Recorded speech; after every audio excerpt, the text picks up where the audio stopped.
Well, good evening, everyone. I see some familiar faces here. My name is Tammy Scott, and it's an honor to welcome you to the University of Santa Monica, the Worldwide Center for the Study and Practice of Spiritual Psychology. Before we get started tonight, I have a few housekeeping topics to go over with you. If everyone would take a moment to turn off or silence your cell phones, we'd greatly appreciate it. And we are streaming we are streaming tonight's event live. We have hundreds of people joining us from all over the world. So I want to take this opportunity to say hello, everyone. Hi, Mom in Seattle. Thank you for joining us here tonight. And if anybody in this room would prefer not to be on camera, we have a camera-free zone. It's to your right towards the back. We'll set up a couple seats if you would prefer to move over there. All right, everybody's set. Well, wonderful. Tonight we present the topic, Spiritual Psychology and Soul-Centered Living, where we'll explore the essence of living a soul-centered life with USM's President and Chief Creative Officer, Drs. Ron and Mary Hulnick. And we'll learn how USM's unique soul-centered education, how that thousands of graduates from all over the world have utilized, and how it supports in answering that calling we each have for greater meaning, purpose, and fulfillment. And for those of you who don't know, Drs. Ron and Mary Hulnick are pioneers and worldwide leaders in the field of spiritual psychology. They are renowned educators and founding faculty of the University of Santa Monica, where they've designed, developed, and facilitated this transformational education for over 35 years. They are authors. They are both licensed marriage and family therapists, and Mary is also a licensed clinical psychologist. And their book, titled Loyalty to Your Soul, The Heart of Spiritual Psychology, is available in 8 languages and 12 countries worldwide. And I'm pleased to announce their new book, titled Remembering the Light Within, A Course in Soul-Centered Living, is currently in production at Hay House and will be released January 2017, which is great news. Well, personally, I can't think of 2 people better suited to take us on a journey through the heart of what it means to live a soul-centered life than Drs. Ron and Mary Hulnick. So please join me in welcoming to the stage USM's President and Chief Creative Officer.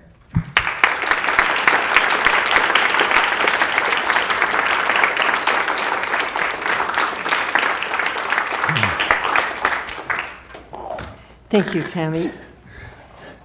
And welcome everyone, both here in the room and joining us online.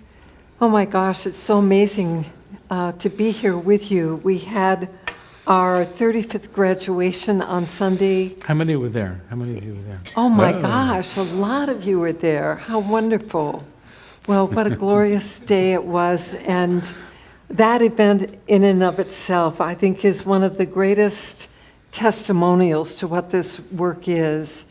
You know, as the graduates were coming across the stage to receive their degrees and knowing, oh my goodness, just radiant and filled with light and joy. It was just really beautiful to witness. But now here we are, we're back at the beginning once again. We're going to be sharing with you what? A lot of things. But first and foremost, we're going to share really the essence of what spiritual psychology is all about, why it is so healing, transformational, and empowering for the people who study and practice it. And then we're going to talk a little bit about our first-year program, what soul-centered living is really all about, why that's important and valuable, especially at this time on the planet. And then we're going to do some wonderful sharing from a couple of people, 2 or 3 people who completed that program this year. And then we're going to do some Q&A, so we better get to it. That's a lot to cover. Okay. Okay. I'm curious, how many new people are here? Oh, okay, very Excellent. good. Welcome. Welcome, welcome. All right, well, let's jump right into it. So, spiritual psychology. For most people, those are not terms that they are very, very familiar with.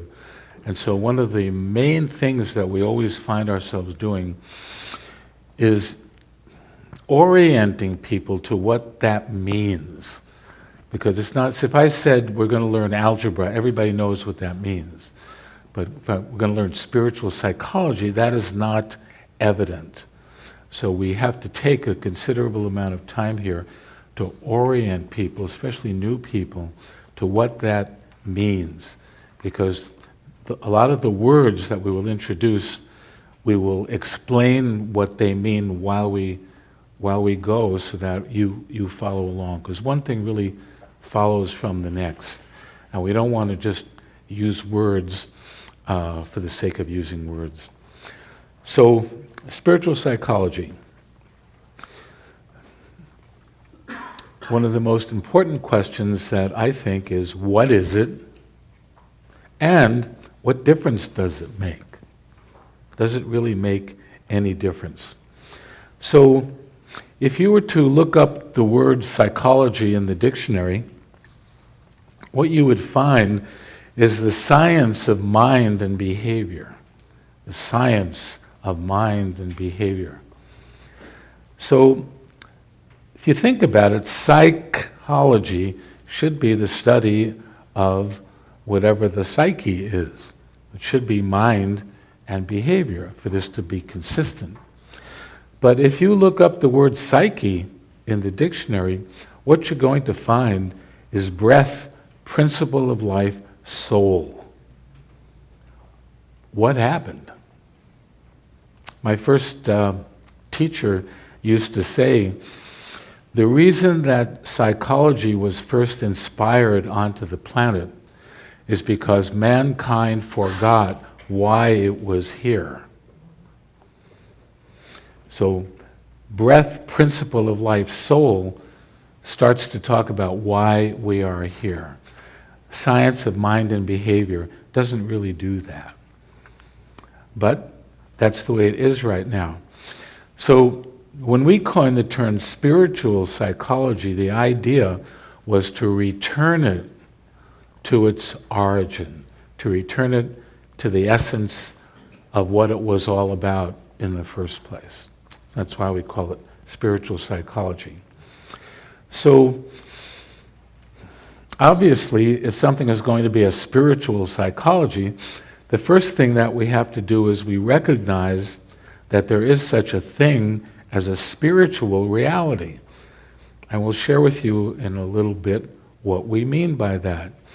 And we begin with the principle, because most people think of themselves as human beings, and they have different dimensions. Like I have a cultural dimension, and a family dimension, and a social dimension, and a mental dimension, and a spiritual dimension. It's one of the dimensions. But really, the way that we talk about it here is that we're not really human beings who have a spiritual dimension. What we are, really, we're souls who are using a human experience. Our essence is spiritual in nature. And we find ourselves here in this world at this time to do something, to fulfill something. And that something, as it turns out, is spiritual. So one of the first principles of the spiritual context is we're souls, and we're using this human experience for something. So it raises the question, for what? For what purpose? And the answer that we have found over the years, of 36 years, of 5,500 graduates, and I don't know how many thousands of other people, there seems to be one purpose and one purpose only. And that is the purpose of what we call, awakening. We're waking up to something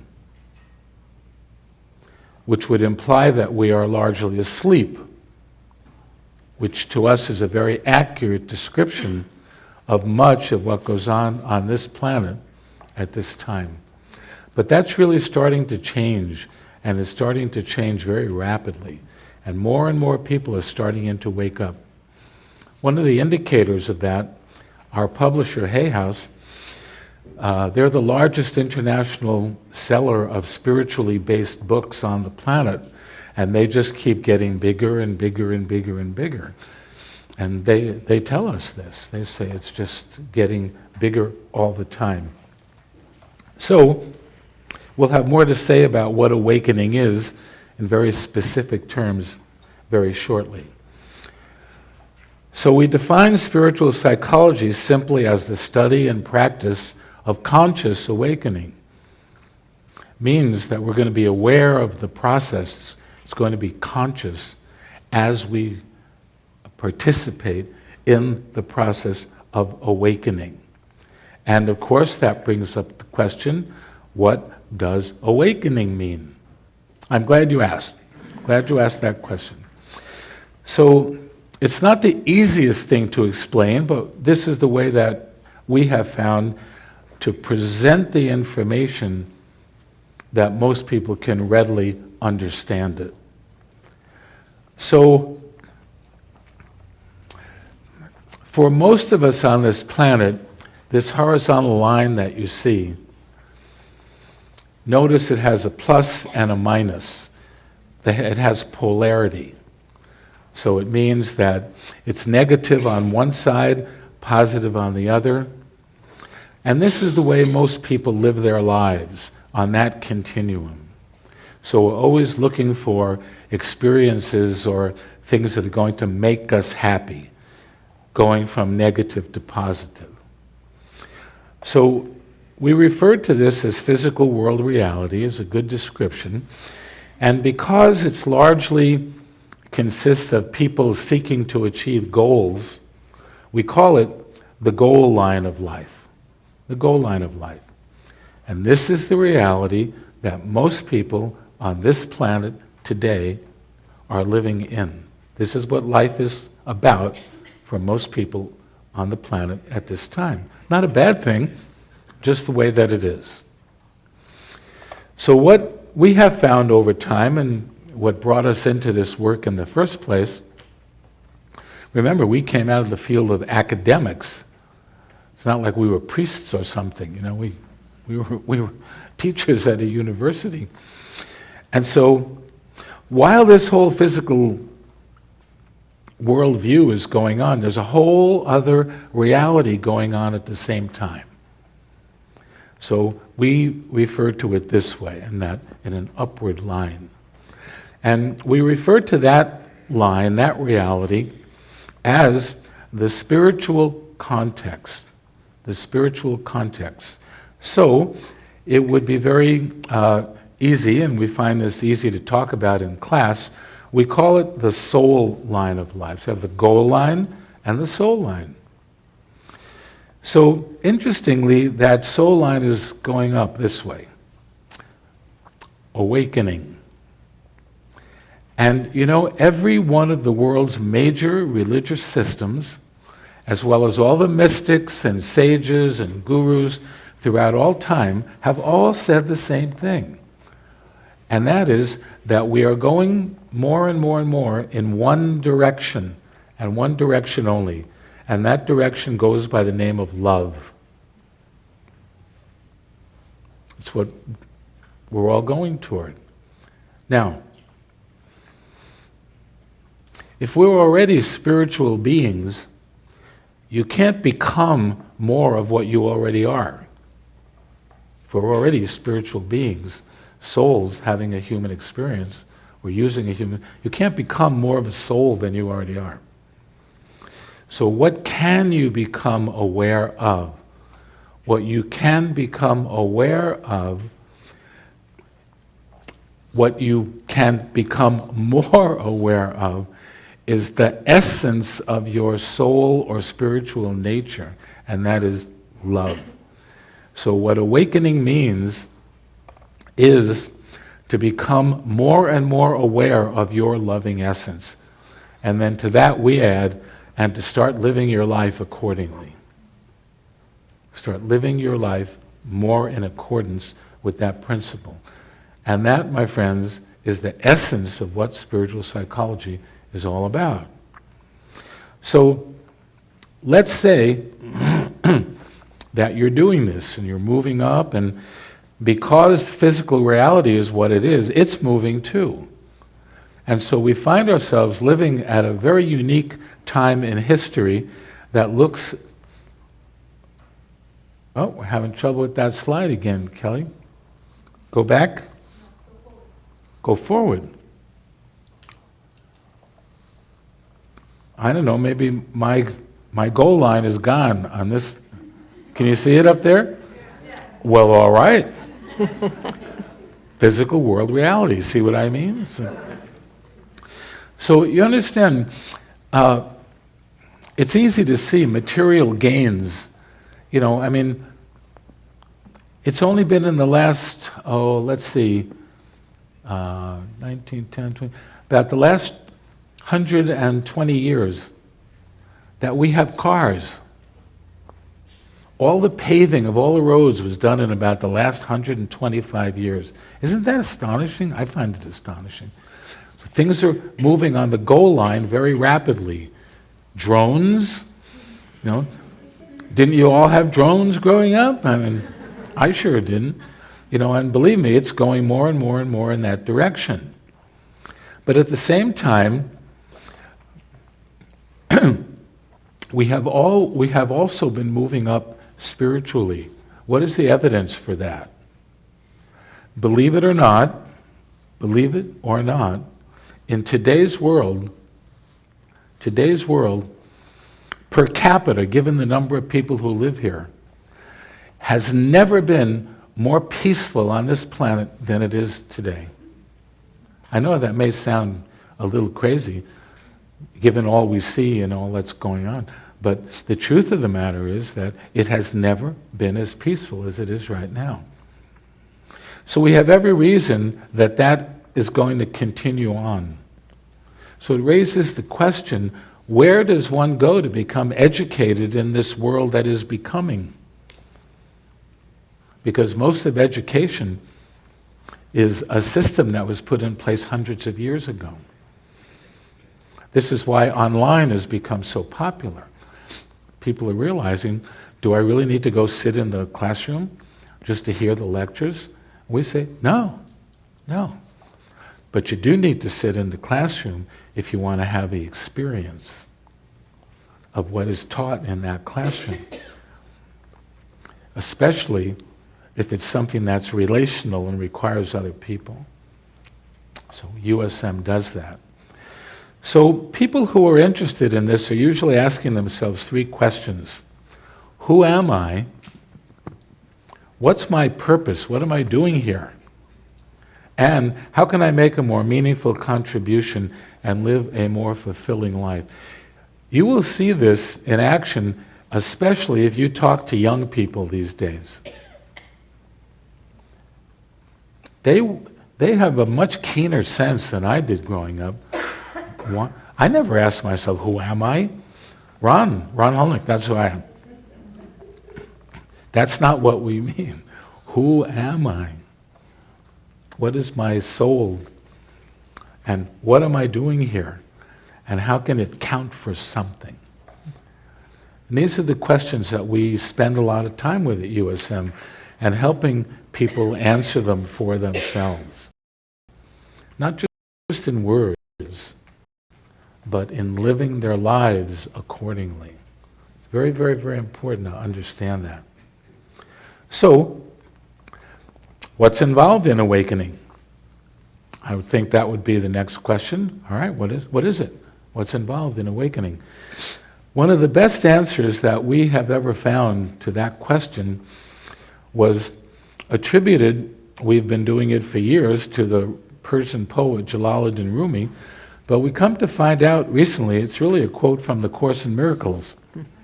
We didn't know that, so we'll have to change that slide. Your task is not to seek for love. So your task is not to seek for love, but merely to seek and find all the barriers within yourself that you have built against it. So these things are already inside of ourselves, and then we add to it and to dissolve them. You're probably not aware of this. The sculptor Michelangelo would say, "I saw the angel in the marble, and I carved to set him free." It's like that.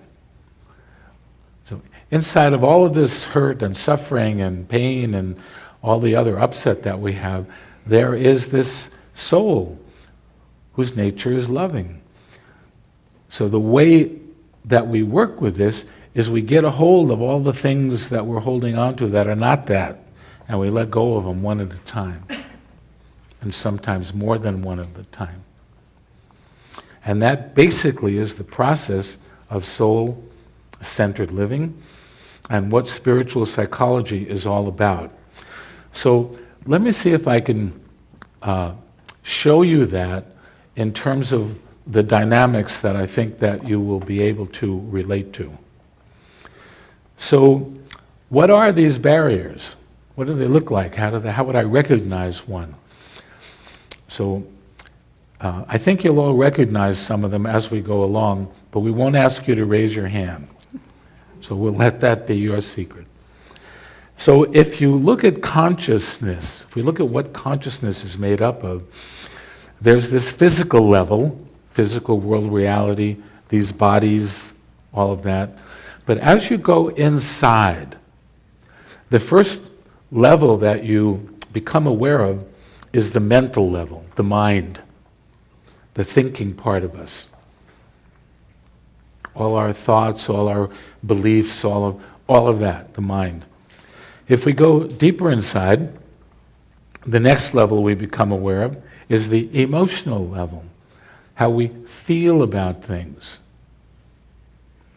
Now, if you understand what you think about things and what you feel about things, you have a very good idea, if you take those together, of what psychologists mean when they talk about the ego. So the ego is your mind and your emotions, and then whatever you do with that in physical world reality. For most people, that's what their reality consists of. There's another level, if you go a little deeper, called the unconscious. We don't tend to go messing around in the unconscious, because what we have found over the years is that material in the unconscious is in there for a darn good reason. We're not ready to see it yet, so it stays dormant until we are. It's like time-release capsules. All of these levels have that quality of duality. So there's the positive experiences, negative experiences. So there are joyful thoughts and there are judgmental thoughts. And so that would represent one of each side. Now, here's where it gets interesting. So, at the level beneath that is what we have called the authentic self. Notice there's no duality at the level of the authentic self. Well, if there's no duality there, what's there? Well, what's there is unconditional love. And a lot of other experiences that I think you would agree are derivatives of unconditional love, such as peace, acceptance, compassion, beauty, joy, freedom, gratitude, humor, fulfillment. Nothing important, just some of the experiences that we have. See, all of those experiences are part of the authentic self. And what's the authentic self? That part of you that is aware of your soul nature that most of us are asleep to. But you've all had those experiences, you just didn't recognize them at the time. For example, think of the person, it doesn't have to be a person, maybe it's a pet, functions that way for a lot of people, that you love the most. Did you experience something move inside when you, how many people experience something move inside? So that's what I'm talking about. That which moved wasn't a thought or a feeling or anything in the unconscious level. It was just something inside that is a very pleasant feeling to it that you go, Spiritual psychology is awakening more and more into that awareness that is in every person automatically. It's hardwired in. No matter what you say or think or do, that is your essence. That's what we have found experientially over the course of these past 35 years. Not as a we think, not as a we think about, no, experience. Any USM grad will tell you they've experienced what I'm talking about right now. You get that, you get the essence of what it is that we're doing here. So let's see how this works. See how this works. Let's say that you have a home assignment at USM of writing a book, or it's a project you took on. These days that would be more accurate. You want to write a book. Well, why haven't you written the book so far? Oh, who am I to write a book? Who would be interested in anything I would have to say? I'm not really worthy enough to write a book, and so I don't write book's not been written. So we say, okay, how many pages are you willing to write between now and next month? Pick a number that seems reasonable. 30 pages. Okay. So you go ahead and you write the 30 pages. So you'll notice that what has happened really is that you have transformed 30 pages worth of what used to be negative energy into positive energy. So you've written the book. But notice now, energetically, you are out of balance psychologically because these levels align. You understand, you don't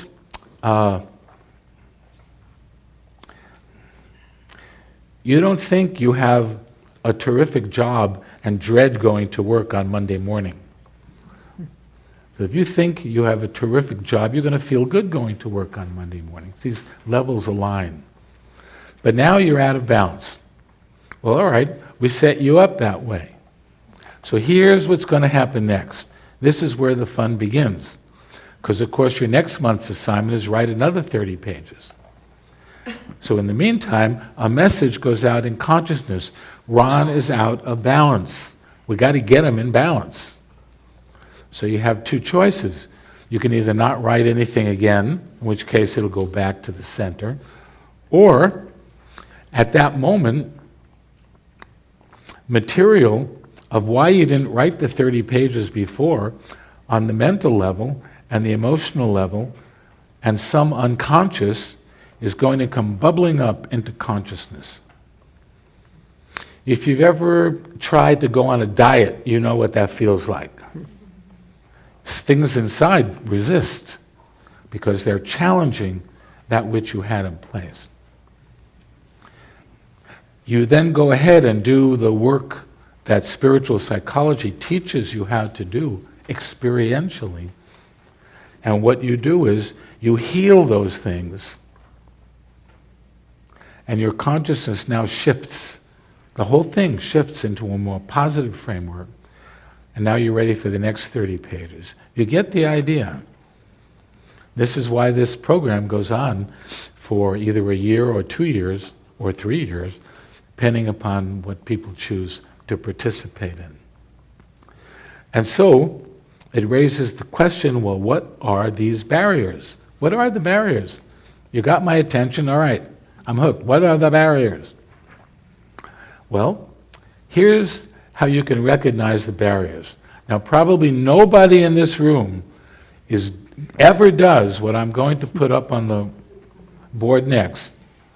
But just in case you do, have you ever found yourself doing this? I am upset because.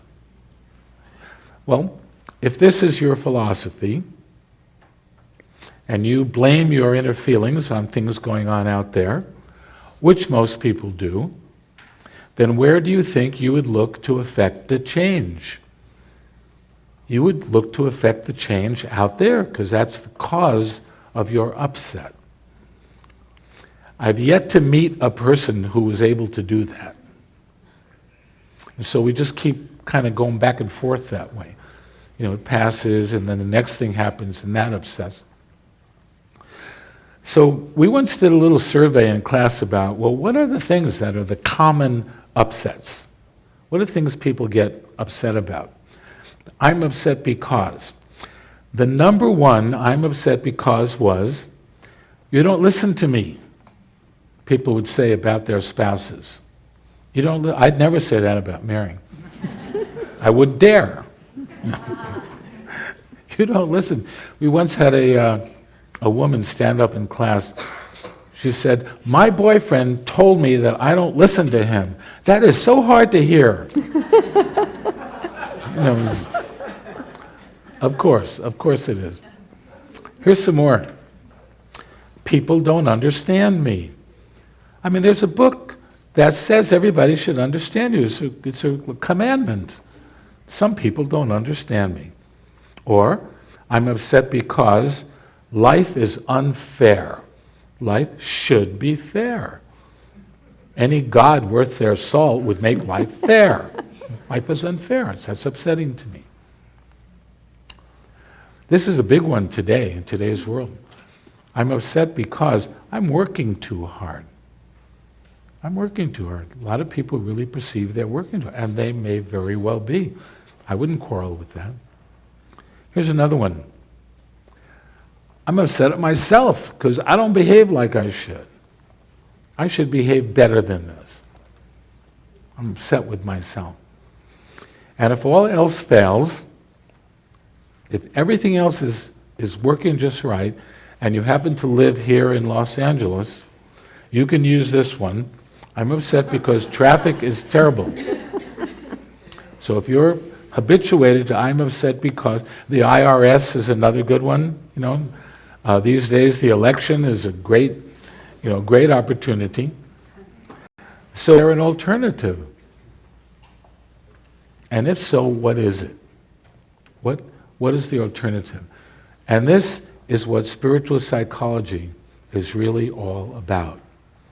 Because if you take this sentence, I am upset because, and you are willing to consider the possibility that maybe what's going on out there isn't really the problem that's causing this inside of me. And it gets reflected to me every time something outside doesn't go the way I think it should. So there a way to take personal responsibility for what's going on inside of me, that I might actually connect with this part inside that is experiencing upset and heal it. Just think about that possibility for a minute. Well, let's say I'm successful. What happens the next time that thing happens out there? You get to choose whether you want to do anything about it or not. You're just not upset about it. You accept that it's happening, and you decide if you want to be involved, and if you do, what might be your strategy. In fact, you'll be coming from a much clearer place because you won't be clouded with emotional disturbance. I would submit to you, anything you want to do, you're going to do much more effectively, because you won't be coming from your disturbance, be coming from your clarity. And do you know what it looks like when you're successful? It looks something like this. This is the best way we could describe it. It transforms into this. The awareness, I'm not upset because, I'm loving regardless. For that is what I truly am. That is my essence. You're not alone, it's the essence of everybody. We become more aware of this as we awaken. And that is the whole power of Awaken. So, how do you do this? What's involved? The first step, as I said before, you must be willing to take responsibility for the upset inside of you. You must be willing to take responsibility. Otherwise, this is as good as it gets. Which leads us to this principle. All becauses. This slide should really say anything that appears to disturb your peace, anything that upsets you, is in reality triggers to an unresolved issue seeking resolution. And we say it's part of your spiritual curriculum. It's part of what you are here to do. What can I say? After 35 years of doing this, we know how to do this. It's what we do here. We don't sit around talking about this stuff. We do this work. We're saying to you, it can be done. It's not even that hard once we all do it together. So, at the mental level, it's the limiting beliefs against ourselves and judgments against others that we need to work with. At the emotional level, it's the emotional pain and suffering that stems from holding those beliefs. The more a person is involved in an unresolved issue, the more they tend to have a sense of basic unworthiness. That is the main issue on this planet at this time. People having a sense of unworthiness. Are you saying you have the antidote for that? No, I'm not saying that. I'm saying you have the antidote for that, and we can show you how to get there. In fact, we'll guide you through the process. So, we have this principle that describes this. We say healing is the application of loving to the places inside that are hurt or are suffering. So what does this look like in the model that we brought up before? Well, it looks like the movement up the soul line that we showed you earlier. And the interesting thing is, the more you do that, the more the quality of your life on the goal line shifts in a positive direction. How do we know that? Our students tell us that over and over and over again. So, when we start out, for most people, it looks something like this. We're really giant egos running around the place, making like we know something, and blaming other people and situations for our disturbance. But everybody has this, it's called the still small voice. Every now and then, something way back deep inside goes, yoo-hoo, there's more to this. When we start doing this work, that balance starts to shift. And so, at some point, it starts to even out. And the more you go, the further you go, what you wind up with is the authentic self is running the show, and the ego is in its rightful place of taking direction from the spiritual part of you and doing whatever it wants to do in this world. That is a happy day. You know, I see a lot of systems, let's kill the ego, and no. Yeah. See, if you don't have an ego, you can't do anything in this world. Unless you could sit on in a cave on a mountaintop. That's how I know I'm not a totally enlightened being, because my cave would have to be really close to a Starbucks. So I could tell immediately. So, what we want to do next, and is raise the question, well, what kind of an educational curriculum is required to support students in their conscious awakening and living a more fulfilling life? And our answer to that is soul-centered education. And that's what we've been doing here at USM for the past 35 years.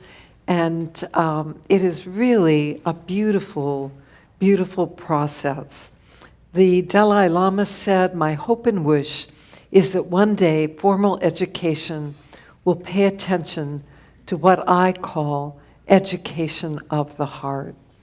To me, that really goes right to the essence We were of the excuse me. primary issue and concern that I have about education in this day and age, because so much of it is robotic. It's memorization, it's focused on information and content, and it doesn't take the individual and their unique essence, their unique gifts into account and really formulate an educational process that is designed to support that student in their growth and in bringing forward the best that is really already inherent within them. We had the good fortune of having a conversation with the Dalai Lama, probably, what is it, about 6 or 7 years ago now?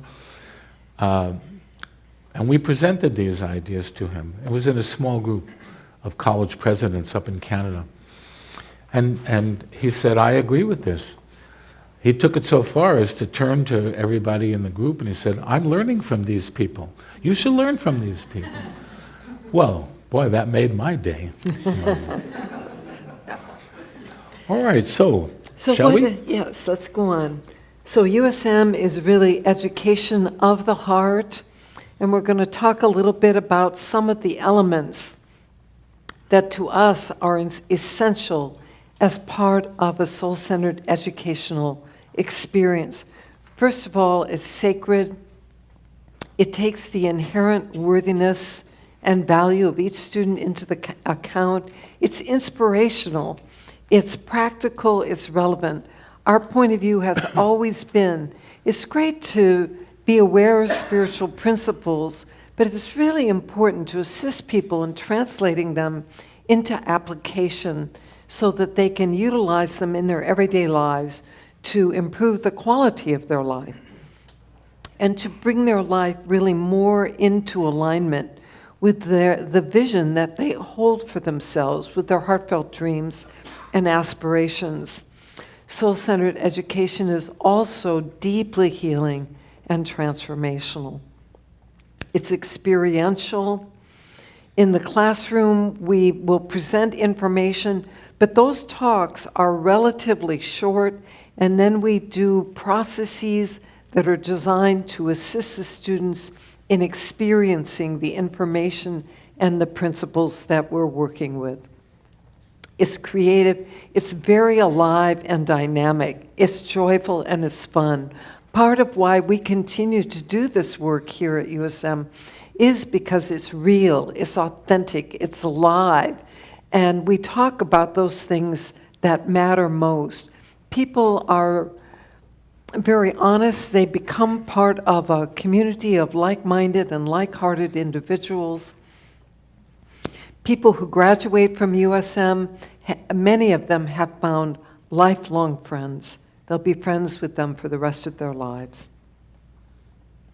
So the program that we offer is a 10-month certificate program in soul-centered living, foundations in spiritual psychology. So you may be wondering, well, what does soul-centered living really mean?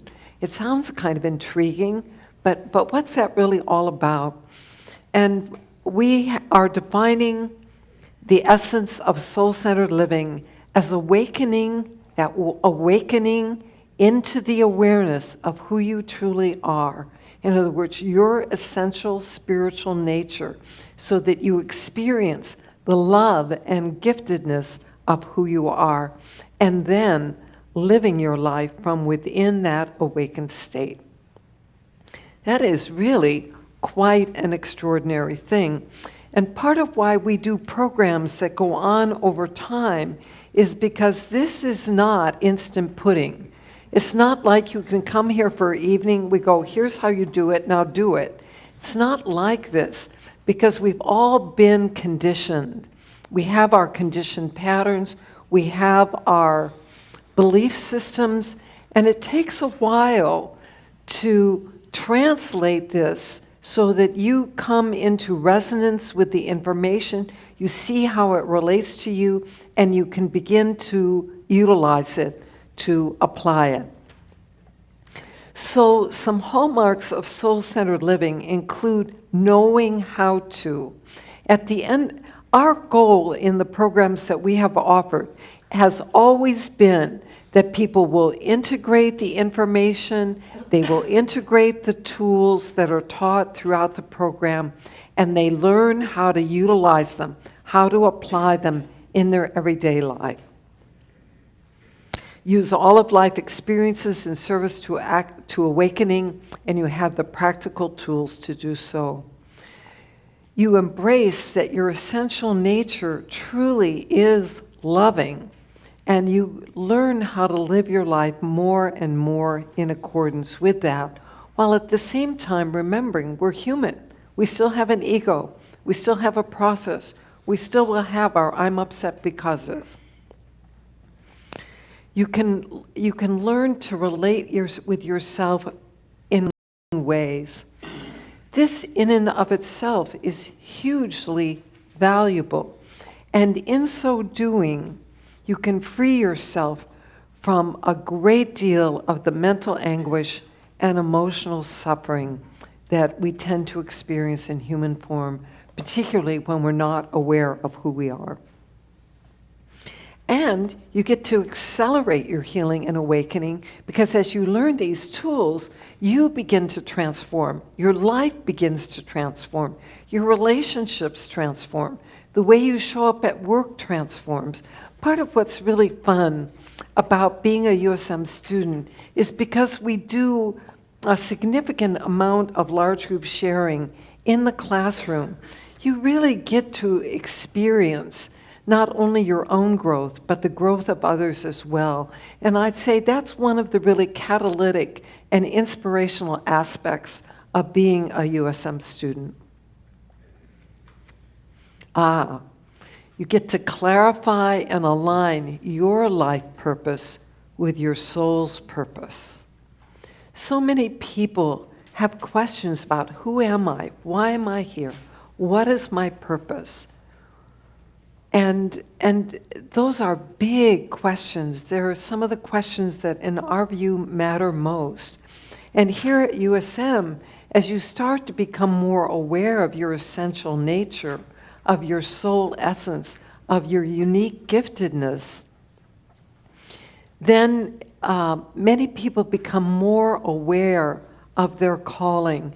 And we have seen that over and over and over again throughout the years. And people get hooked up, they become joyful, enthusiastic, and courageously move forward in ways where they can make a meaningful contribution. Here's a huge key. It's a foundational element of spiritual psychology. Experience the freedom and the empowerment available through accepting 100% responsibility for your life. That means your inner life as well as your life externally here on the goal line.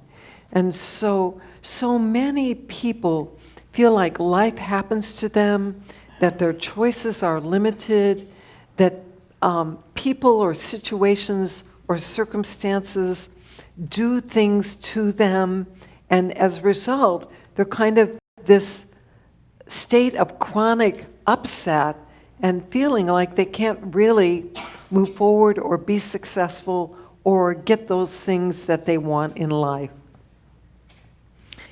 Through this process, people experience living a life of greater meaning, of greater purpose, of greater fulfillment, and there's much more of an experience of joy and of true happiness.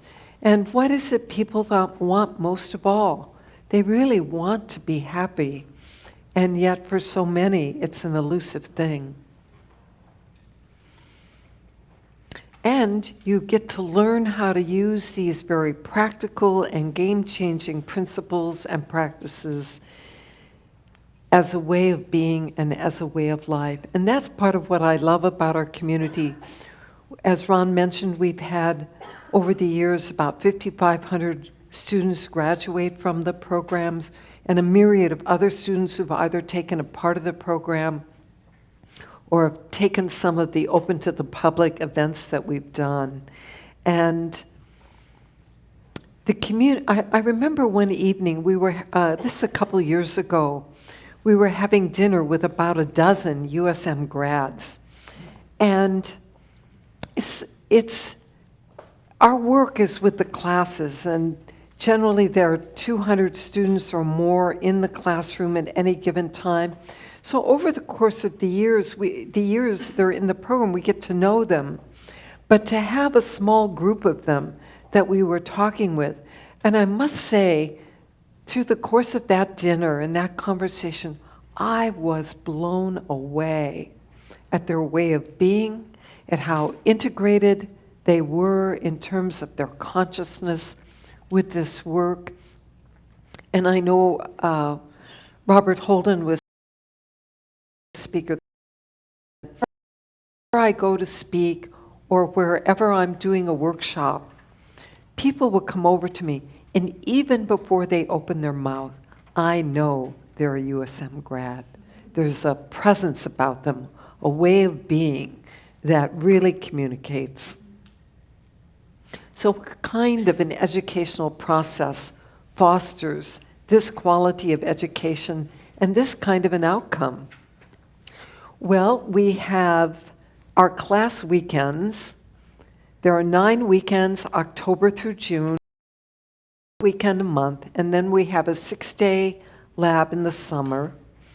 And in between the classes, you have access to online activities that assist you in accelerating your awakening, that support you in integrating these principles and being able to apply them every day, and that foster an experience of purpose and meaning. And I think on your chair you received a handout that lists the 75 soul-centered practices that our Director of Online Education, who is also a faculty member in the first year, Licia Rester-Frazee, and Ron and myself developed, and the online team created, and they are amazing. And I'll tell you in just a few minutes the kinds of online activities we have. It's not like what was covered in class in this lecture and what were the highlights of it. No, no, no, no, no. It's not like that at all. We talked about that. Yeah. Oh, the other thing that's great about the online activities, they're available across platforms. So say you've had a conversation with your boss and you're kind of triggered by this conversation. Maybe you had a performance review, and maybe you were given some coaching or feedback that you really weren't hoping to hear, nor necessarily even wanting to hear.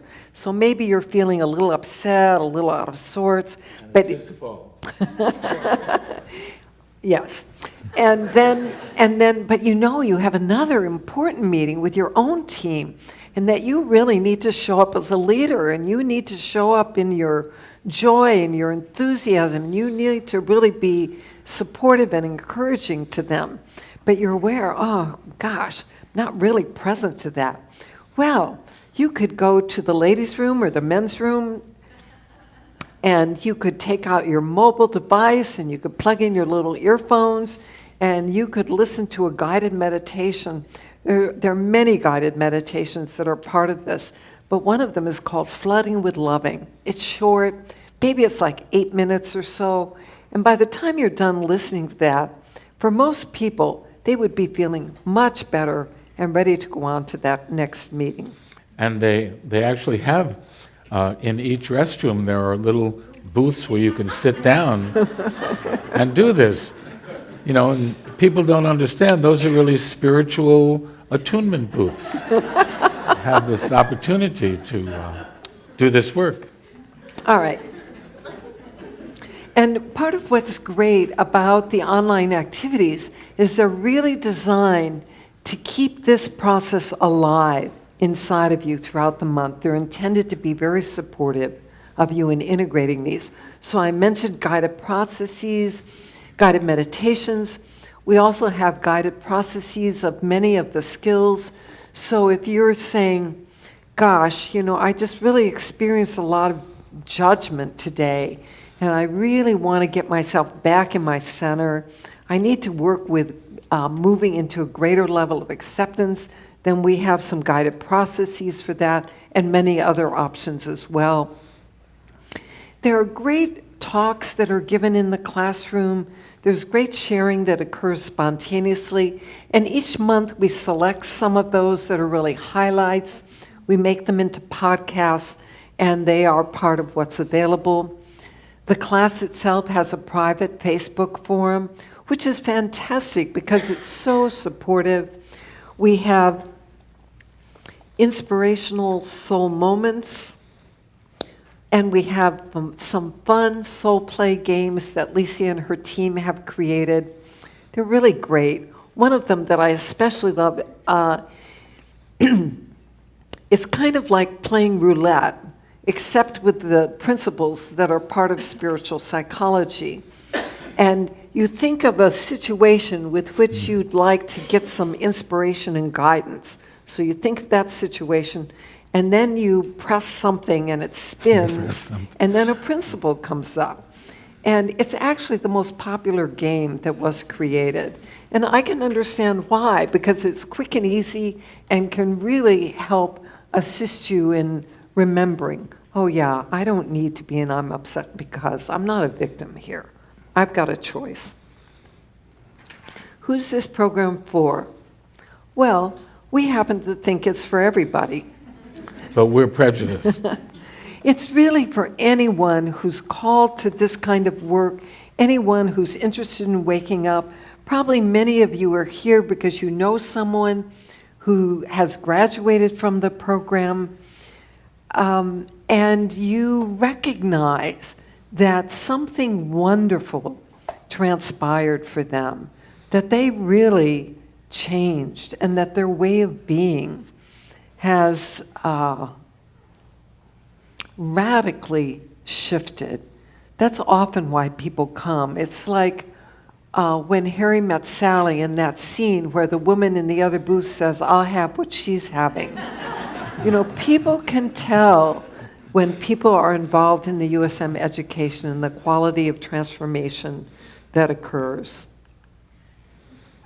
So what is a class weekend like? Well, we have sharing time at the beginning of the weekend because we're a community. It's an opportunity for people to share wins. It's an opportunity for people to share what they're working with, what they're looking for from the weekend, and so on. We do a lot of experiential work in trios. There are over 33 basic skills that are learned and practiced over the course of the 10-month program. And we do these in these little groups. One person is the facilitator, so when you're the facilitator, you're practicing utilizing the skill that we're learning. If you're the sharer, then you're talking about something that matters to you. It could be a challenge that you're having. It could be a goal or aspiration that you'd like to achieve. The content that you choose to share is really up to you. And the third person is what we call a neutral observer. They're really there in silence as a battery of loving in support of the sharer and in support of the facilitator. And when we do these trios, it's not like you just get to sit in one of the seats. You get to sit in all three. We rotate so that everybody gets an opportunity in each of the chairs. And this work is sequential and it's cumulative, and it meets you where you are. We've had people who are very new to spiritual work. They've always had a sense of it, but they hadn't really developed a spiritual practice. They may not have had a spiritual teacher. They may have read some spiritual books, but that may be the extent of it. Everything from that to somebody who's been actively studying spiritual principles, for over 20 years, has a well-developed spiritual practice. And as I said, the program meets people where they are, and it's pretty amazing in that regard. The key here is that the weekends are all about practical application. How do we ground this? How do we make it relevant and meaningful so that you can use it so it has value for you every single day of your life?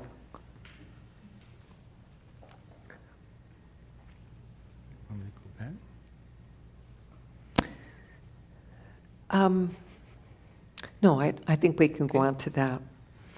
You know, so many of us would love to see a transformed world. We'd like to see a world that was more peaceful, where there was more consciousness present. There was a greater elevation of understanding and awareness. One of the principles of spiritual psychology is that outer experience, what's going on out here, is a reflection of inner reality. It's a reflection of what's going on inside of me, inside of you. And here at USM, the transformation begins inside. This is not a program in social activism. We do have social activists which take the program, which is really wonderful and perfect from our point of view. But it's a program about change from the inside out. And that as each one of us transforms and we move up on that soul line, we become more awareness of the love that we are, and we begin living our lives in accordance with that. We're creating an incremental difference in the energy field on the planet. We're helping raise the consciousness on this planet. So our invitation to you is join us in the fall. Let's awaken together. We also continue doing this work because we continue to learn and grow through doing it, and the work continues to evolve. The work at USM has never been more refined, the energy field never more elevated. For those of you who are at graduation, that was a taste of what the USM energy field is like. So do we do this, or does Tammy? Tammy would. We're going to have some sharing from some of the SCL1 students, and then we're going to take a little sharing. Here comes Licia. Thank you. All right. So we're going to have some brief sharings from some of the students that completed the Soul-Centered Living 1 program just this past June. So Christy, would you start? Great.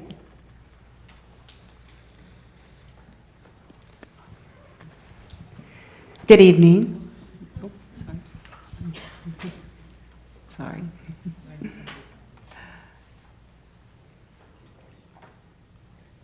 Okay. Good evening. My name is Christy Robinson, and it is an absolute pleasure to be here with you this evening. Ron and Mary, thank you for giving me this opportunity to share. My intention is to speak from my heart and do that with grace and ease this evening. Prior to USM, I was the poster child for the goal line. Mm-hmm. I had a very successful corporate career. I was one of the youngest vice presidents in a Fortune 20 company.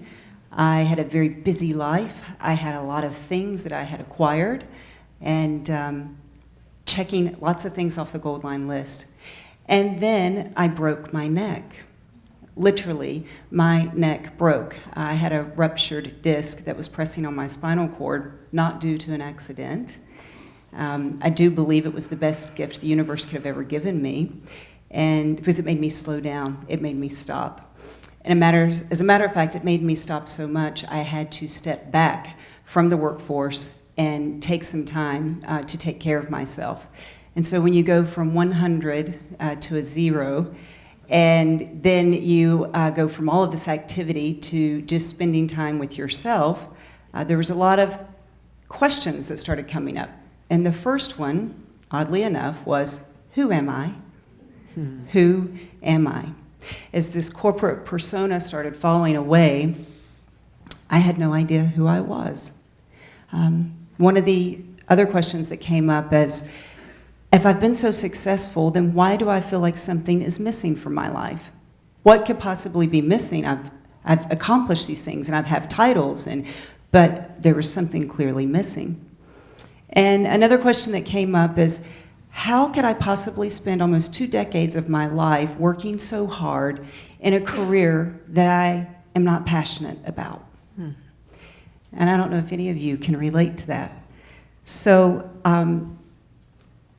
USM was definitely a place for me to come to sort through that. And when I showed up here last year, a lot of the judgments I had about myself coming into this program was I was very confused. I felt broken. I felt disjoined from myself, which is kind of interesting with the neck thing. I literally felt as if my heart and my head, they were not connected. And so this environment, and over the last 10 months, provided me a space to truly unearth my authentic self. I met parts of myself I didn't know existed. In the past, I was a bit robotic. I was a corporate agenda-driven person, and I wasn't really much about emotions, and I kind of kept everyone at a distance. And now, I feel like a different person. I look like a different person. I feel calm. I'm standing here tonight talking to you very present and very connected. And this program allowed me to reconnect my heart and my head. And a very wise woman by the name of Mary has said that the mind is to be used in service to the heart. And I had no idea what that meant 10 months ago. But I stand before you this evening to tell you I have a pretty good idea of what it means. I can feel what that means. I'm just getting started, so I feel like this is literally the tip of the iceberg. And it truly was a life-changing experience for me. And one of the things I experienced while going through this program was saying, how does this really apply outside of this classroom? It sounds great and it feels good while I'm doing it, but is it really going to work outside of this classroom? And I got to experience firsthand it does. As I was preparing to get back into the workforce, I was networking as I had been going through this program. So I was networking with certain executives at organizations every 6 to 8 weeks. And in May, I was meeting with one of those executives, and they said, you know what? I've seen you transform. You're a different person than the person that I started talking to. Would you consider coming back into corporate and working again? And would you come to work for us and help us coach our leaders and develop a leadership program that's more soul-centered? And I literally almost fell out of my chair because the old me would have gone to that meeting with an agenda, and I would have tried to manipulate and maneuver and figure out how to control the outcome. But instead, I was showing up in my authentic self and listening and seeing the loving essence. And it's truly been a life-changing experience for me. And I cannot thank you enough, Ron and Mary, for providing the space and the tools. Thank you so much, Christy. Thank you.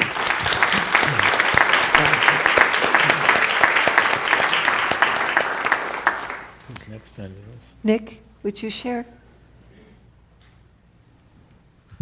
Well, whatever I tell you is not going to be any better than that. So just sign up from that alone.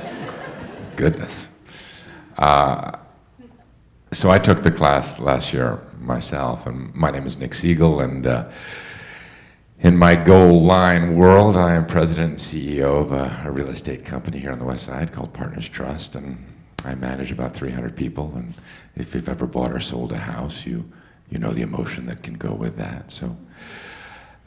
But my choice to come into this room last year was really founded on a question that I had inside of myself of why does it still hurt and what still hurts. And I've really looked at myself for many years.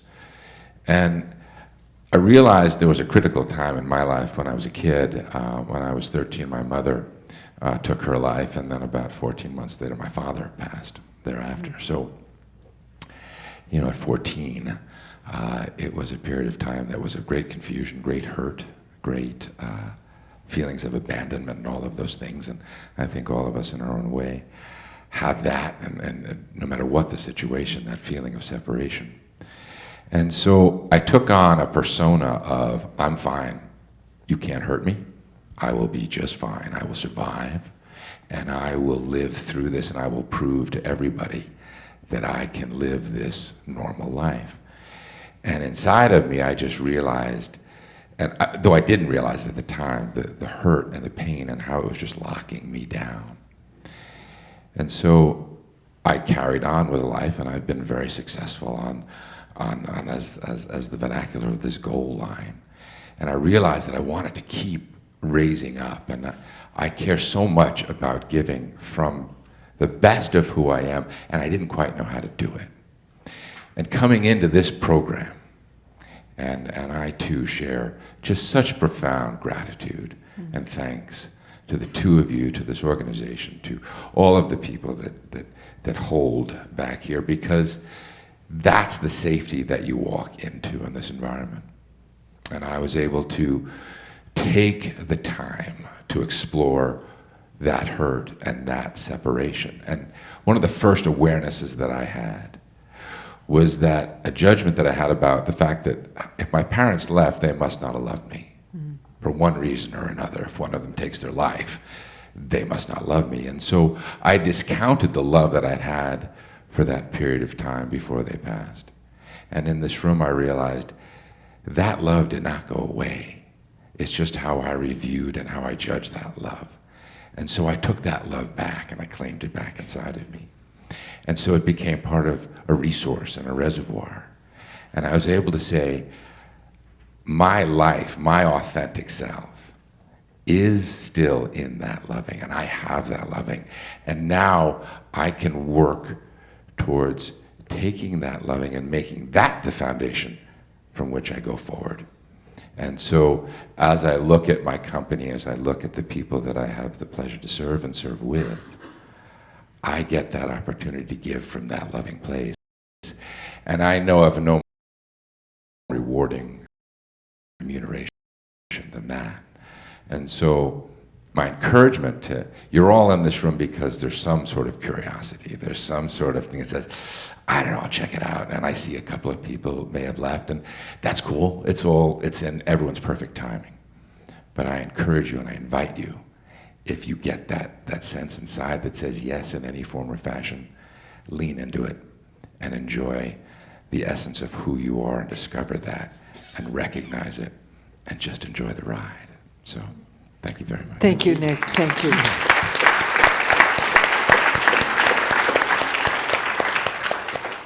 And Monica. Yes, there you are.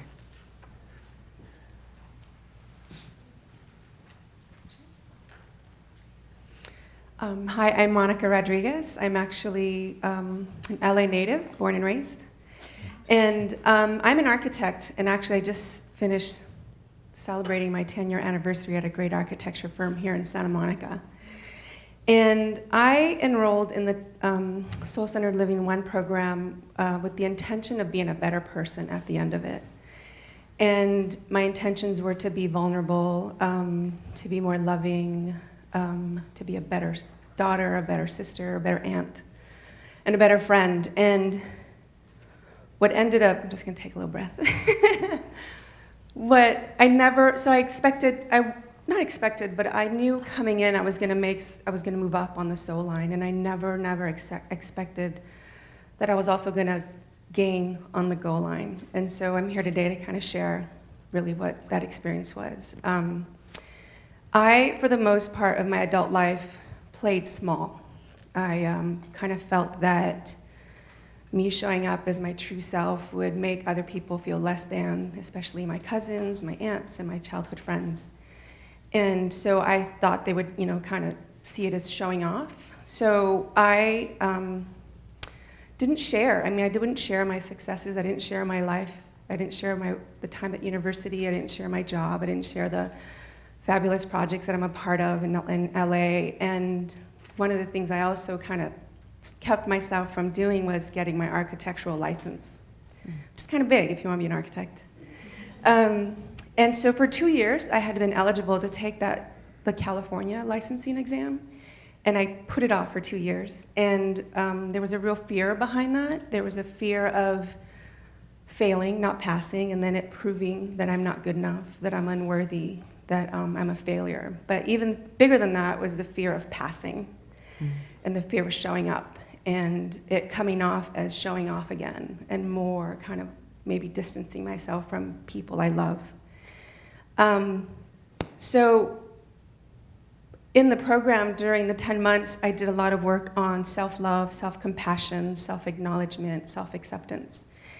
And one of the biggest shifts for me or experiences was when, during free-form writing, at the end of it, what came up for me was this, what has now become my affirmation.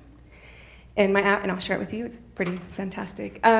It's, I am making a commitment to myself to accept and honor the radiant, loving, strong, confident woman that I've always been. I'm sharing it with the world. I'm not sitting in the sidelines of my life, I'm in the game. And I say that almost every day. So I shorten it just to be in the game. So one of the things that one of the skills that we learned was one-on-one dialogue with your inner counselor. And I had a dialogue with my inner counselor, and I asked for guidance with my exam. And my inner counselor said, take the exam. There's nothing to it. It doesn't validate or invalidate you. It doesn't mean anything. It doesn't judge you. It's not representative of who you are. So I took the exam, and thank you. And so I also used other tools that we learned here, like the monthly action steps to and 3-foot tosses. Rather than like taking these big jumps, I would just do little tosses like, well, let's find out when I can take the exam, and let's, stuff like that. And so what I started seeing a shift on the goal line as well. A week after my exam, I had my annual employee review at my job, and 2 of the partners were with me, and they said, we noticed you shining, and we noticed you kind of stepping up, and you're doing a great job. And one of them even said, there's something about you that's different, but I can't put my finger on it. And I was like smiling, because I'm like, I know what it is. It's, it's the inner work that I'm doing at USM. So next month, I've been invited to go to the annual leadership retreat at my office. Wow. And I've actually been told that I'm going to be offered the title, or I'm going to be offered senior associate. So wow. It's pretty fantastic. And from time to time, I start thinking that I need to play small still, and I remind myself that I'm strong, confident, radiant, and loving. And also, I'm sharing my gifts and sharing who I am with my family a lot more. And just recently, my cousin shared with me that she likes to see when I post on Instagram or post on something, and she's like, that's my cousin, she's an architect. So that was, talk about a misbelief that I had that my family would judge me and think that I was showing off. So I realize now that me shining my light inspires others to shine their light. And so I just want to thank everybody today for the opportunity to just shine my light. Thank you. Beautiful. Thank you. Thank you so much.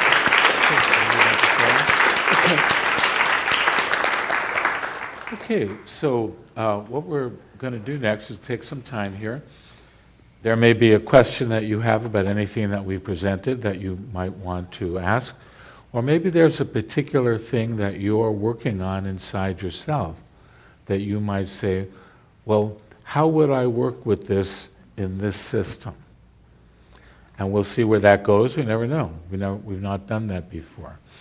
So if you have something that you'd like to share or a question you'd like to answer, looks like a hand right back there, so why don't you come on up, and we call on you, come over to here, and there's a spot on the floor that is set up in such a way that that camera over there can then put it onto the video stream. And just start with your first name. My name is Gaia, Gaia? and I took this program in 2000. And my mother had just died, and I came from India. I went through a divorce, and I was absolutely shattered. So I came into this program along with my nephew, who was 18. He was the youngest person in class, and both our lives completely changed. So since then, and I had a private meeting with Ron, and he asked me, what do you think God is? And that started a very deep inner process. And I had that tender, vulnerable realization that God is love, and it must be inside me. And I was able to open my heart and embrace life in America and live from my heart, and it was a different life. Not a life that I thought I would live as an Indian in India, but a life where I could be everything I wanted to be. It was truly a life-changing program, and I'm very grateful to both of you. I chose to come today because I did speak with Tammy, and I wanted to join the second-year program. But she said because I had done it in 2000, that it was too long ago. And I did express that I never stopped living the values that I learned or the process that I learned. And also, I am really realized a new life and what it would take for me to be everything I can be. I wanted to be an artist. I went ahead and did that. I've had worldwide exhibitions. I wanted to make a movie. I did that. I felt unlimited after the program. And that was, I couldn't get through to you, and actually I'm taking this opportunity to ask you if I can join the second year program, because I have a project, and I feel I'm qualified for it, but you can tell me otherwise. Well, And 16 years have gone by in a snap. That's amazing. Those core feelings that you get as a human being, not as part of this culture or that, but just me as a being, have lived with me. The processes that you describe, I had a new relationship with myself, and the relationship never went away. I don't know where those 16 years went, but I really would like to be in the second year program. well, Working my project, and don't want you know, to take it's, what you share is very moving and very inspiring. You know, it's wonderful that you are here this evening and that you shared what brought you to the program originally and what has transpired since. You know, what I would suggest to you is that you do embrace the soul-centered living one. The program has changed so much in the past 16 years. The essence has always been the same, but yet it is so much more refined. And the offering last year was the first time we did it as a certificate program with the online practices. And just since graduation, inspiration has been coming to me about ways that we're going to refine and strengthen and enhance the SCL1. I think you would find it great support for whatever the next level is for you, Gaia. Okay, well, I trusted you before. I will trust you again. Bless you. I think what you're saying must be just perfect for me. Thank you. Thank you so much. Thank you.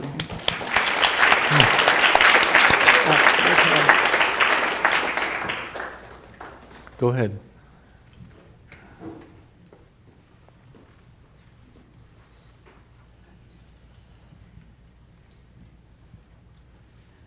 Hi, my name is Sophia, and so glad to be here. I was here at a couples retreat that you held. Yes. And that was amazing. I have been involved in listening to my friends that tell me about how they have gone to different places, how their life has transformed. I have friends that are here, and I'm looking forward to bettering the spiritual life as well as the physical life. I know I have a broken soul. I know that my authentic self is not shining through. I know that life can be so much better going through something like this. My question is, and I'm not asking it like, oh, a competition, it's just for a person who is trying to get more enhancement in life. I've heard people that love their landmark courses, people that love their MITT courses, friends that are here that love the USM courses. I'm just trying to pick one. I mean, what's the difference and how can we make that logical choice or the right choice for ourselves? Before we answer that, I think I missed something that you said right at the beginning. I'm aware that... I heard it. What was it? Well, and is it right if we respond to one thing you said before we respond to the question? Yeah.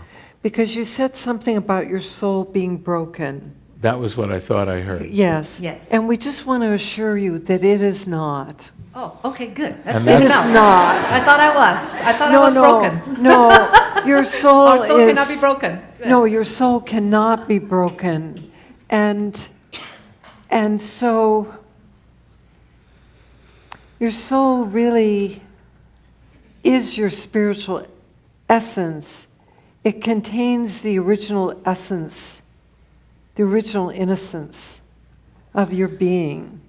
And no matter what experiences you've had here, your soul is untouched by those. The essence of your soul is love. And each soul essence, we all share that in common. And then each soul essence has its own unique vibration and qualities and gifts. So the luminous light that you are is intact. And it's really, as we said at the beginning, your task is not to seek for love, but to seek and find all the barriers that you've built against it. And then we add to that, and to dissolve them. And this work is really designed to assist in healing the misunderstandings, the pains, the hurts, and assisting people in moving into what we refer to as the spiritual context. What would happen if I know that I'm a divine being having a human experience? Then how might that affect the choices that I make and the experiences that I have in life and how I relate to the things that occur in my life? It's a radical paradigm shift and a radical transformation in consciousness. In terms of the question you asked about how do I know, I would go inside. We do something here at USM called bedtime intentions. And they're done right before you go to sleep. And they're really a form of heartfelt prayer. So in your case, you might say, Spirit, I'm aware of landmark, I'm aware of USM, I'm aware of X, Y, and Z. Please show me in a way that I can recognize and understand what my next step is.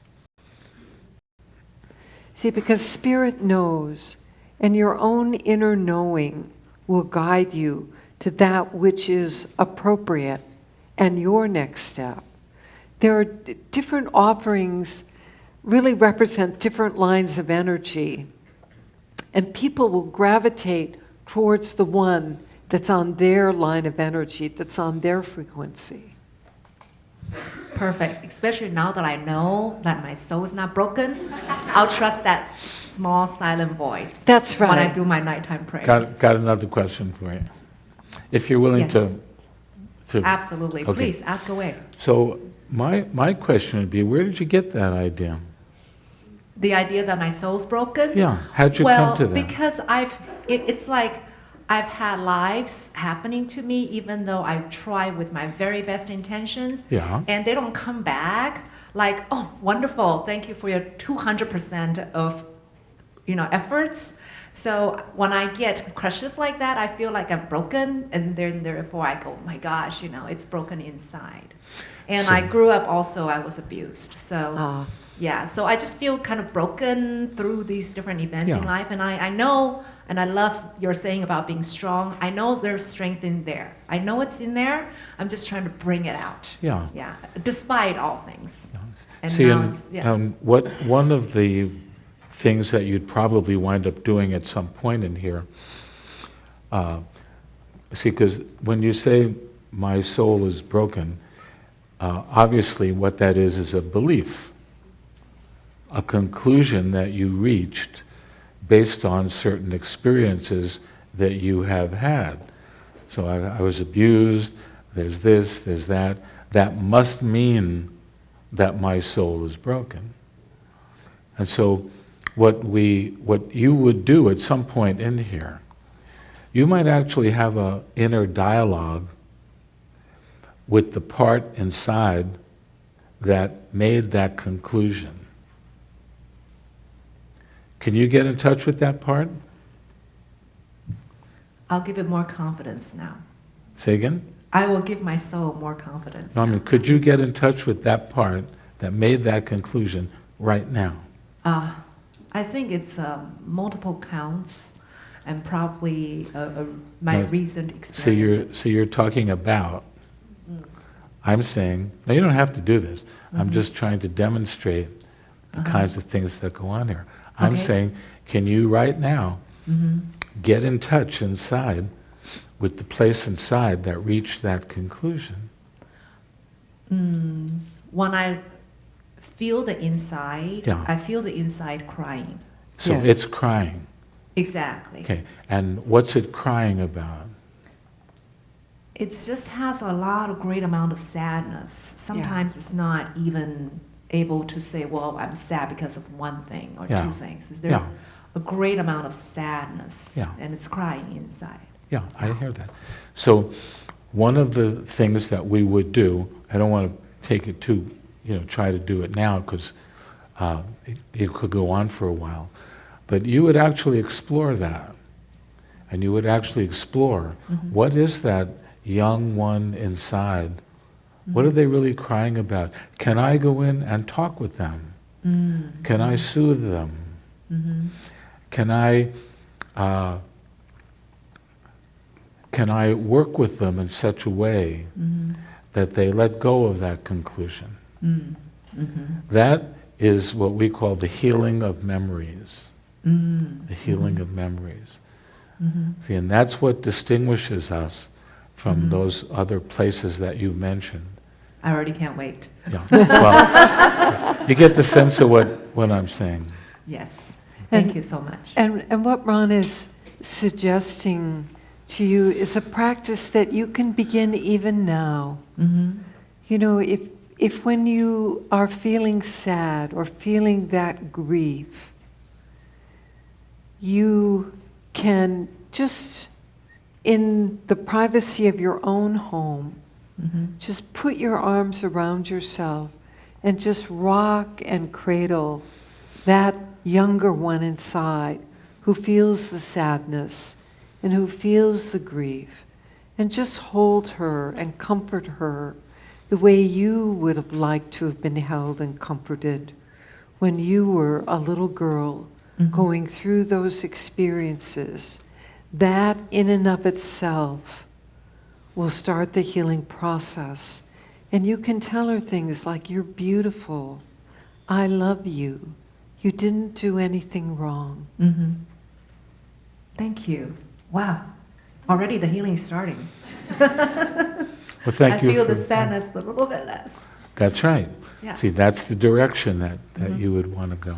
And one of the Thank you. principles of spiritual psychology is that healing is the application of loving to the places inside where there's hurt and pain. And we can all learn to do that for ourselves. Thank you so much for sharing. Thank you. Will you turn it back to Tony? Over there.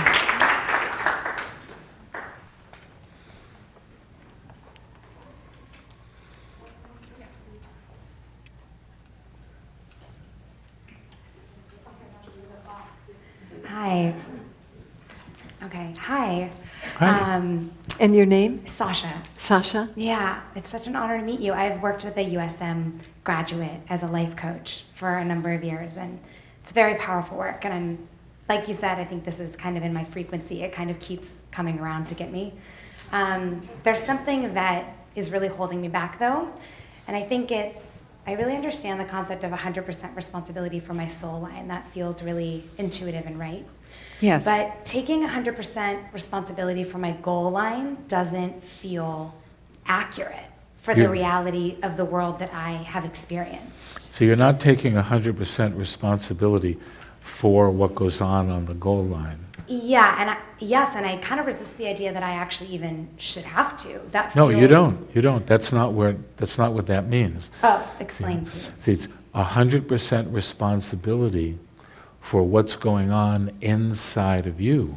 Yes. Okay, so I guess Just I just had inside a of you. misunderstanding. Yeah. Because that makes total sense to me. Yeah. So then the goal line reflection, so we're just moving towards a greater acceptance of our circumstances. Well,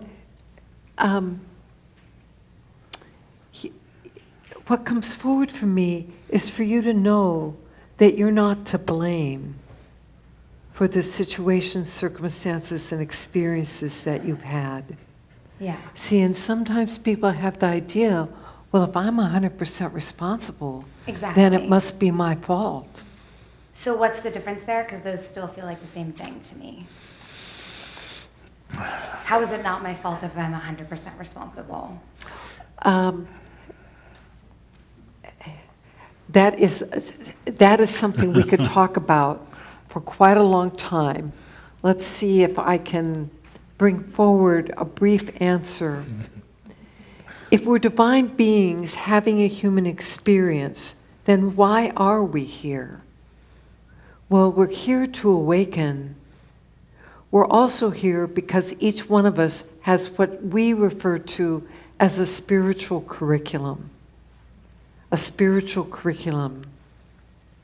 In other words, things that we're here, experiences that we're here to go through and to learn from and to grow from. It's not a bad thing.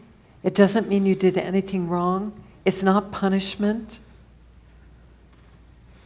And yet, when you come into a higher awareness or altitude on the soul line, there's something incredibly liberating about recognizing that ultimately, yes, we are each responsible, and that none of it is against us, and none of it is our fault. And none of it is evidence that there's something wrong with us. But it's a fairly elevated kind of perspective to come to truly know that. But could you say an example of a situation that would be confusing? Definitely. I have a very specific one, although that was really helpful. So I suffer from a chronic illness Okay. that's affected most of my life. Okay. The diagnosis for which I waited 20 years to get. Okay. It's a very difficult thing for me to feel responsible on some level. I mean, I just suppose like... Well, wait.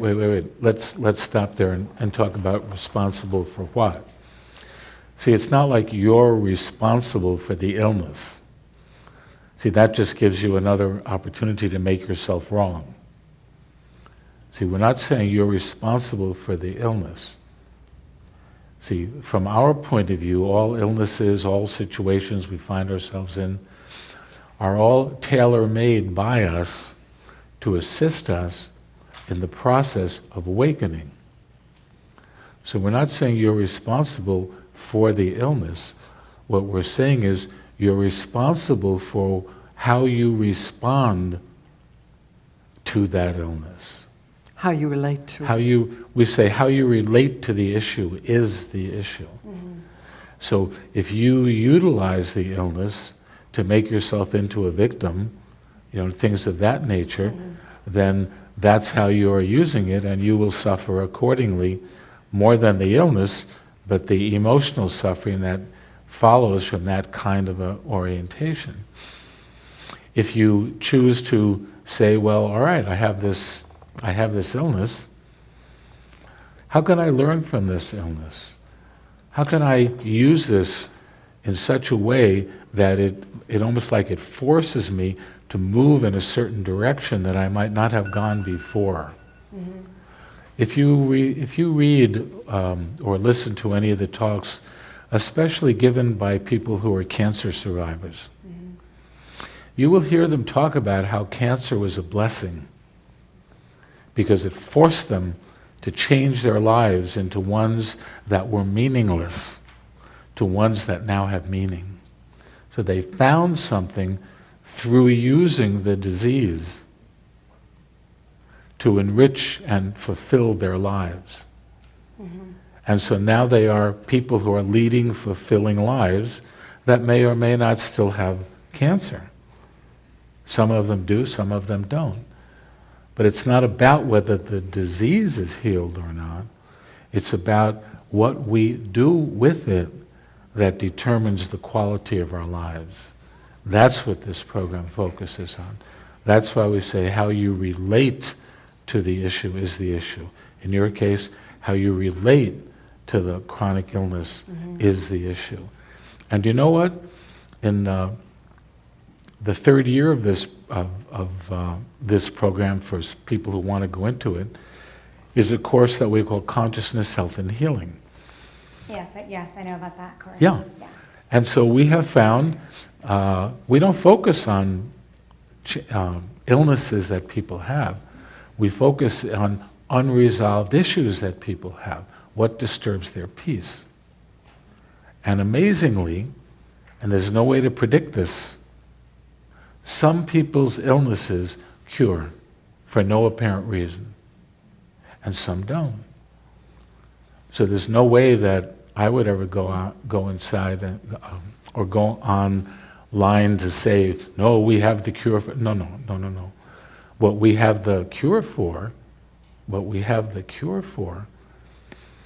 is how people can learn how to live fulfilling lives regardless of circumstances. Regardless of circumstances. And if you're living a fulfilling life, how much more valuable is that even than whether you're sick or not?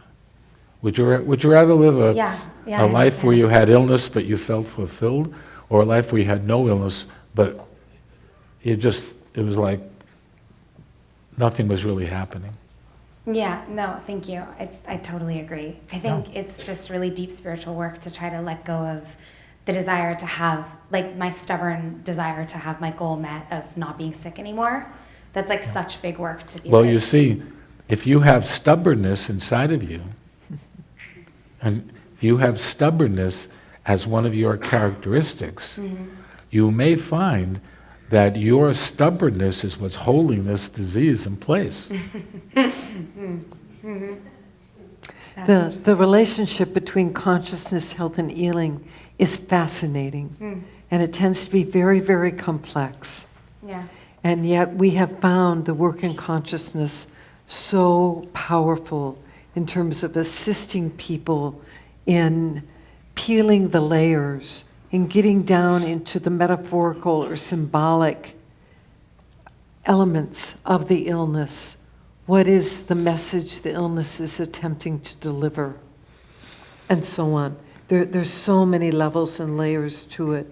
But the biggest thing is not to judge yourself and to not make yourself wrong or to feel that you're to blame for it. See, and the nexus that you're at about responsibility is really important with the condition that you're dealing with. Because it's so easy if there is an unclarity with regard to what personal responsibility means for you in relationship to it, then it's very easy to slip into the victim and to feel victimized by the illness. Yes, yes, I relate to that responsibility. It's that's great. Spiritual confusion for me, I think. It's a great, that's a great question. I feel very confused by how much I'm in charge of and how much I'm not. Well, see, in charge and this is why I say we could talk about this for quite some time to yeah. really help tease this apart for you. The most important thing is not to judge, not to make yourself wrong, and at the same time, not allow yourself to fall into the feeling victimized by it, because that will hold you into it as much as anything. Thank you. Thanks. Yeah. It's really helpful. Thank you so much for your thank sharing. you. Thanks. Should I put this up or let Tammy do it? Tammy will do it. All right. Well, we thank you all for coming. And- It's so enjoyable for us to be here with you, and Ron and I will be here. We're going to invite Tammy to come up. She's going to talk with you about what next steps are for those of you that are interested in signing up for the program. All right, shall we? No, we stay here. You stay Oh, here. we're going to stay here? Yes. Oh, We stay here. Stay. Stay. Well, it's been an inspiring evening, and I really acknowledge those of you who just courageously shared tonight. Really give yourselves a hand.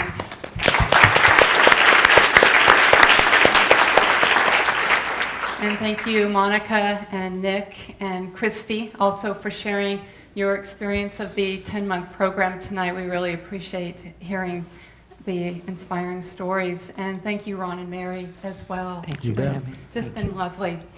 And so tonight is the final event of the year before class begins on October 7th, which is less than 6 weeks away. So for those of you that tonight resonates and speaks to what you'd like to create and experience more of in your life, now is the time, as Mary said, to take the next step. And because I'm just imagining these next 6 weeks are going to go by pretty fast. So for those of you who are here, that this is something that you see yourself doing to be in this class this year, I want to offer the next steps, the next options for you. So tonight you can register, and you can do that in the back of the room this evening. And what that means is that you put down a deposit to hold your space in the class while you complete your application. And once you do that, an admissions advisor will connect with you to walk you through the admissions process. And I'll introduce Natasha and Shabnam, who are waving their hands back there. They can assist you with the registration process tonight. And for the other option, for those of you, if it's not clear, you have questions, we can have an in-depth conversation with you first and help you to clarify. And to do that, when I say the us, that is the admissions team. So let me introduce them to you. We have Barry Clark. You can give him a hand. We have Amy Ruby and Ashley Sloan. And then, of course, I'm available to speak with you as well. And I imagine between the four of us, we've probably spoken to many of you who are here tonight, so you can come find whoever that was working with you. And for those of you who are online tonight, you can request a phone call. There's a link right below the screen that you're watching, so you can click on that and request a phone call. And I understand there are almost 200 people that have joined us online, so thank you for being with us here tonight. And I also see a number of grads and students who are here with us tonight. And if any of you would be willing to share your experience with our guests tonight, would you raise your hand so we can see who you are? Wonderful. So you can look around. Yes, thank you so much. They are the living, breathing example of what goes on here. And I see we have some people that were just at the graduation ceremony on Sunday, and a big congratulations to all of you as well. And I think that really wraps up tonight. And if for any reason you don't get to us tonight, please call the university and we will connect with you. And for everyone this evening, please stay for conversation, Ron and Mary, as all of us. We do have some refreshments for you over to the left. We wouldn't want you to leave with a full tummy, not a full tummy. So we do have some cookies and refreshments. And to everyone online, thank you so much. Good night to my mom, who's in Seattle. And Barry's mom. And yes, and Barry's mom. You guys can all go to bed now. So thank you, and have a great evening, everyone.